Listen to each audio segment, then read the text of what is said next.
Hello guys, ഞാൻ ചിലപ്പോൾ നിങ്ങൾ അറിഞ്ഞിട്ടുണ്ടാവും മേ ബി. എന്നാലും ഞാനൊരു അപ്ഡേഷൻ തരുവാണ്.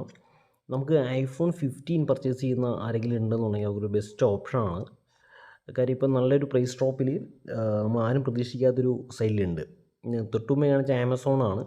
അതിൻ്റെ അകത്ത് റേറ്റ് കൂടുതലാണ്, 61 സംതിങ് ആണ്. ഇത് ഫ്ലിപ്കാർട്ടാണ്, 64,900 റേറ്റ് വരുന്നത്. യെല്ലോ കളറിന് 64,900, ബാക്കി എല്ലാ കളറും സെയിം പ്രൈസ് തന്നെയാണ് വരുന്നത്. ഇനിയിപ്പോൾ ജിയോ മാർട്ടിലാണ് ഞെട്ടിക്കുന്നൊരു ഓഫർ. 56,399 രൂപയ്ക്ക് നമുക്ക് സാധനം കിട്ടും. എനിക്ക് 100 ഒരു കൂപ്പൺ അടിച്ചാണ് 100 മാറിയത്. അല്ലെങ്കിൽ 54,499 രൂപയ്ക്ക് നമുക്ക് സാധനം കിട്ടും. യെല്ലോ കളറാണ്. കളറ് ഭയങ്കര ഇഷ്യൂ ആയിട്ടുള്ള ആൾക്കാർ ആണെങ്കിൽ പർച്ചേസ് ചെയ്യണ്ട. അല്ല, നല്ലൊരു പ്രൈസ് ഡ്രോപ്പ് കിട്ടും. മെയിനായിട്ട് അതാണ്. പിന്നെ നമുക്ക് ഏത് ഫോൺ എടുത്താലും കേസാണ് യൂസ് ചെയ്യുന്നത്. അങ്ങനെ നമുക്ക് ഈ ഇഷ്യൂ ഈസിയായിട്ട് മാറ്റാൻ പറ്റും. ഓക്കെ, അപ്പം വീഡിയോ ഇഷ്ടപ്പെട്ടെങ്കിൽ സബ്സ്ക്രൈബ് ചെയ്യുക.